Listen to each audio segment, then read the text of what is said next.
Today I want to talk about a true giver, and I've spoken about this in previous audios, but I'm going to keep this a short one because I got to start my day. You got to be careful about people who claim to be givers, because there are some people who actually join organizations that are dedicated to giving, but these people are actually looking to do nothing but take.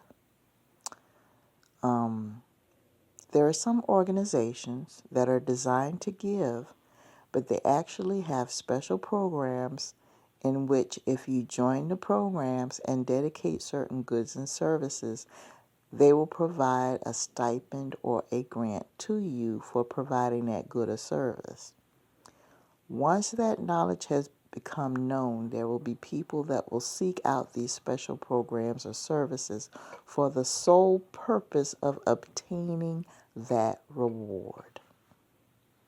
Now, I'm not going to name any specific programs, but I'm going to list a few examples. And I'm not doing this so people can go treasure hunting for these grants or services.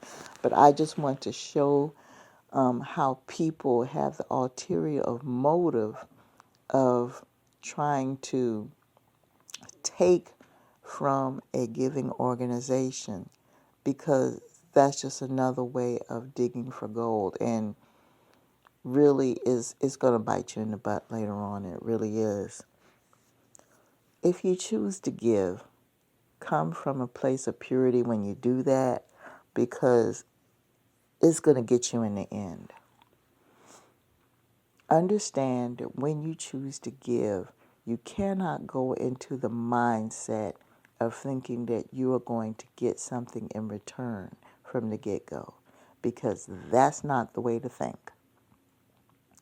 When you get involved in an organization that is solely dedicated to nothing but giving, and that is a purely humanitarian organization, and you're dealing with people who have done this for a long time on a regular basis, these people are going to peep out your game. And you have the potential of getting into a lot of trouble if you go in with the intent of committing fraud. A lot of trouble. Now, there are some organizations that will actually do things, for instance, if they are involved in, let's say, if they're involved in things like prison reform, where, let's say, providing housing for people who just got out of jail. Let's say you want to provide rooming for a person who just got out of jail. And let's say there's an organization that's willing to provide you a monthly stipend if you give up a room in your house for someone who just got out of jail. Okay?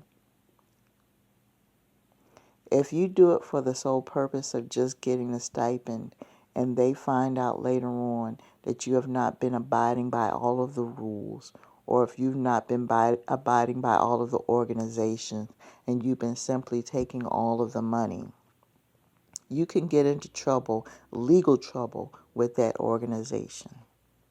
And in the end, it was not worth the effort. Okay?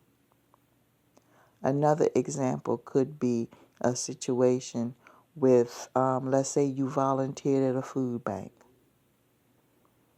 Now, some food bank organizations, if you volunteer with them, sometimes they will allow you to take some food home on occasion.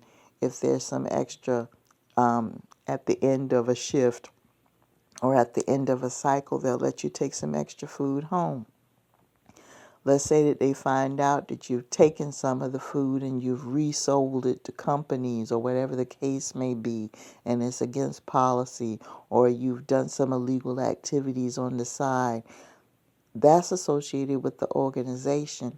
You can get into a lot of legal trouble behind that.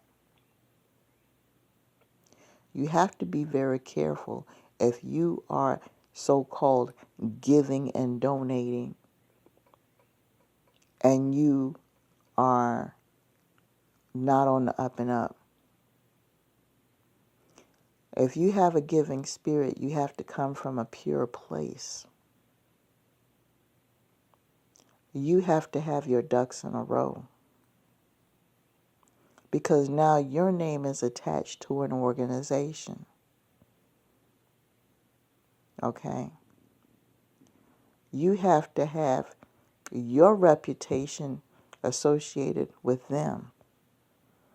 Now, of course, a lot of you are saying, oh, well, what I do in my personal life is my business. In a way, not. Especially if you're going to associate yourself with a religious organization that is doing things for the public.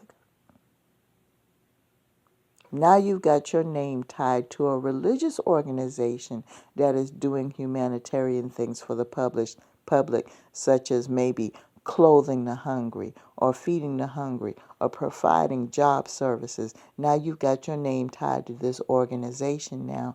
And let's say that you could be a drug dealer or you could be a loan shark or something out in the streets. And now you're associated with an organization that's providing resources to the public. The two don't mix. So you're going to have to give the illegal activities up if you're going to be associated with these organizations, because you can't do both. Because now your name is tied to the reputation of this organization. So when you choose to give to a humanitarian organization, you have to review your private activities that you're involved in before you choose to do this. So please keep in mind, if you choose to give, you're going to have to come from a pure heart and a pure place. Not everybody can just volunteer to do things. It's very important that you have to be careful. That's why you hear of a lot of religious and social organizations. They're being exposed for corruption because a lot of members of the organizations are involved in activities that are not conducive to the cause. And they're being brought to light. So I kind of hope this brings a little clarity in regards to giving. The spirit of giving is strong. Sinister intentions do not mix. So be careful. Be very careful. If you choose to give, make sure that you have your yard clean. Make sure your house is clean before you do this. Okay? So with that being said, I'm going to go ahead and let you guys go. Peace to you all.